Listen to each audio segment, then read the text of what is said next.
adobo ko, tuyong-tuyo, nilagyan ko ng little bit sugar, konting suka, siling, maanghang, sibuyas, paminta, laurel.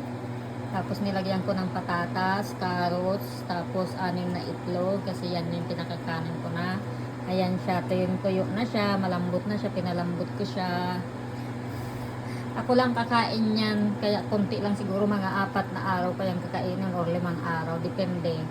Kasi ayaw ko din yung sunod-sunod na kinakain ko eh. Ayan o, diba? Ang sarap! Ayan o. Niluto ko lang para ready ng kainin. Iinitin na lang, ilalagay natin yan sa freezer.